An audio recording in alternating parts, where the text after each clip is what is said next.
All right, guys, we have the Thunder going up 2-0 on the Lakers. We have the Pistons going up 2-0 on the Cavs, and I swear this is not a hating on the Lakers title.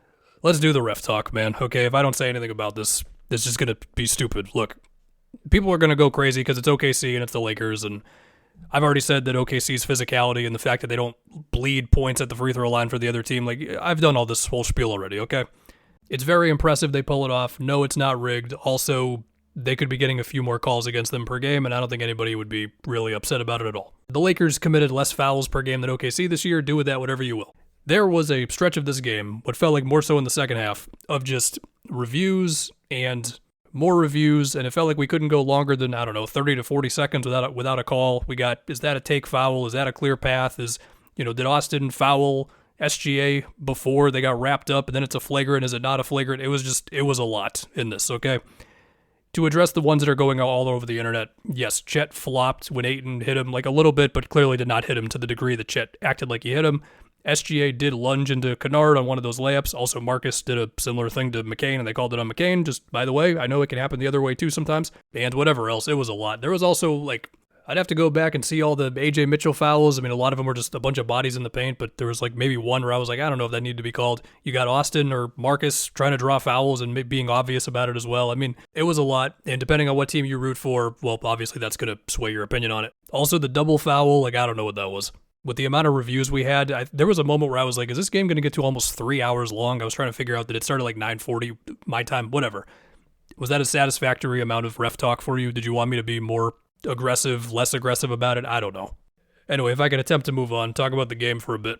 So, the Lakers are trying stuff, whether it's switching, daring guys to beat them from outside, or just doubling Shea and just saying, we don't have a chance unless we get, I'm not going to say gimmicky with the defense, but we have to push the extremes of how often you're supposed to double guys because we don't have a shot otherwise. Did have more turnovers and assists. I mean, I remember him running into Austin on a charge when Austin comes out of nowhere, trying a cross-court pass that Jackson Hayes picks off, whatever. At the same time, I mean, I'm remembering Isaiah Joe shots where they run him off the line, but he gets to pull up twos, or we've got just a bunch of driving kicks with Caruso and Kaysen and Lou Dort and Isaiah Joe and AJ Mitchell, and they're making the right plays, and then Chet is just a release valve for iHeart's a release valve. You could not ask for a better 2 games from Chet. Threes, layups, whatever. And then in the third quarter, I did think the Lakers offense had a stretch there where it was just a little too much of we're idling with the ball around the top of the key. After a first half where it felt like we saw a good amount of cross-court passes, and I mean, they did get Austin going more against this defense, partly through just having him get an extra screen from somebody or a DHO where he's running into it and then he gets another screen from Ayton or whoever, and then he's got a little more daylight against or off of Kaysen or Caruso, it felt like the most, or eventually iHeart had to play up higher on Reeves' screens, which he got past Jay Will when he was high up on a screen as well. So that's cool. Austin, he still had the turnovers. He still had the moments where he just looks very small, surrounded by OKC's defenders, and the defense will be what it is. But, I mean, 10 for 16 is 10 for 16, man. They had things going for him. Rui still can't miss. LeBron's running 2-man game with Austin to set up Kennard, or one of them actually got Reeves downhill for a score as well. So they made progress, but for a lot of it, it was the no SGA lineups there where, Chet offensive rebound against Rui, AJ Mitchell blow by on anybody, but on Ayton is one I remember the most, or Kaysen Wallace is flying in transition. In between referee reviews and, we have another foul with just 7 bodies underneath the basket. I'm sure you'll see 9 million clips of plays in this game of how was this called, how was this not called. I mean, that you can do that for every NBA game, but it's definitely going to happen for this one. And look, the Lakers, they're not going to win this series. We all know that. They're just simply overmatched, but they, for the most part, have been pretty respectable in this thing, and then eventually OKC just pulls away because either they force too many turnovers or you just have to keep on making these hard rotations after you double Shea, and it's just tough to do it for a full game. And then you just have how well Chet is playing, how well AJ Mitchell's playing, and, well, there you go. I will say, they got to 39% from 3 for the game. I feel like there was at least sizable part of this game where they were not shooting well from 3. Maybe I'm wrong on that one. Anyway, we go now to the Cavs and the Pistons, where the Pistons are up 2-0. James Harden continues to have a very tough time against this defense, where he is being hounded by Asar or Holland. Occasionally, not more than occasionally, fouled by them. He got hit in the face once by Holland. Asar pushed him back after Harden gave him an elbow first. He's just having a very tough time getting into the paint consistently here. I mean, even Duncan did a better job. Still, we've got Duren high up on these screens to where it's not as easy for Harden to just get a runway. And if there's one play that can sum it up for Harden for me, it was in the fourth quarter where the Cavs ran just a simple Harden-Allen screen up top. It's Asar pounding Harden. You've got Duren come up on it, and he uses Dean Wade as the release valve, and then he cuts off of this, and he actually has daylight on Asar as Duren has gotten back to the paint at this point.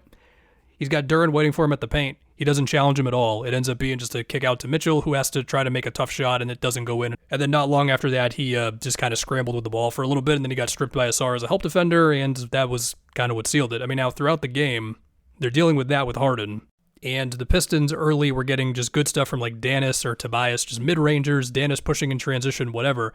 And then in the third quarter, Donovan Mitchell, for the first time this series, did what I wanted him to do, was just go into takeover mode. He started pushing off of everything. Every opportunity he had, he was pushing, and he got them multiple buckets off of that, or he was going to quickly flow into like a empty side action. I think he drew like Cade and Tobias on this, and then he gets off the ball. He keeps going baseline, keeps moving, gets himself a wide open three, and so they get back into this through that. And some smart little like Evan Mobley, Max Strus inverted pick and roll stuff. Cool, they get back in the game. But then Cade turned it up in the fourth, because for a lot of this game, he just didn't have to go crazy as a scorer, but then he just locked in on going at certain matchups. He went at Harden a couple of times, either to draw a foul or just to make a mid-ranger. Isaiah Stewart like flipped the screen at the perfect time to where Jared Allen wasn't able to get higher up on Cade, because they were trying to do that a little bit more, it felt like, to where he got a pull-up three. He got Dean Wade on a simple Duren screen. They also leaned, at least for some of this fourth, on the lineup that they closed the last game with, if I'm remembering right, where it was Cade and Duren around three shooters. Now, Asar ended up coming back in there, but when they go to that, when it's like Danis, Duncan, and Tobias, that is the most spacing they can get around Cade and Duren. Now, what I want to say with the Cavs, they were 0 for 11 from 3 in that fourth quarter. Not all of them were great, but a good amount of them were pretty decent looks of like Harden hitting Mobley with a pocket pass in the middle, finds Mitchell open for 3, doesn't drop, or Schroeder created a couple of threes for Mitchell or Jalen Tyson that were pretty good. Mobley missed a wide open one when Cade just played way off of him. As a Celtics fan, I can relate. And there might have been like one play where the Cavs collapsed like crazy and caused a turnover, but besides that, Cade was looking pretty comfortable late there. Just, I got the mismatch, I'm going to rise up for the 15-footer. And I know Cade was 6 for 19 in the last one, and there were a couple of those Magic games where I think when they went down 3-1, I was doing like his job is very hard right now, and also he can be better. Well, for one, he has been better since then, but also you just see these moments where it's either you're not strong enough to deal with him or you're not tall enough to deal with him. Like Franz really was the best Cade defender you could ask for in these playoffs so far. They also lost Duncan. I mean, whenever Duncan's just relocating and gets to like 5 or 6 threes, it feels like the Pistons are practically impossible to beat. I mean, that one where Asar got it in the middle of the floor, it made that pass to Duncan in the corner, like that was crazy. I mean, this was the fear with Cleveland, that they just look overwhelmed. I mean, Mobley, we had 9 points in this one. I do think he had some really good moments as a help defender, but you're still down 2-0. I mean, Jared Allen did have just nice moments of getting pocket passes in the middle of the floor to get to floaters or whatever, or just getting putbacks. But it really felt like unless Donovan Mitchell just has a huge game, they're simply not going to score enough points, and that's pretty much what happened. I'm remembering in the Raptors series, Mobley had a basket over CMB. It was a huge basket late to like tie it in one of those games where he really did just muscle him. He went right at him, no hesitation, I'm going to score over you, and that's that. And if he doesn't have, I don't know, maybe 5 of those types of baskets a game in the series, whether it's going at Tobias or Duren or Stu or whoever, it's going to be tough. I mean, we talk about his threes, and yeah, that's important. So anyway, we'll see with Cleveland.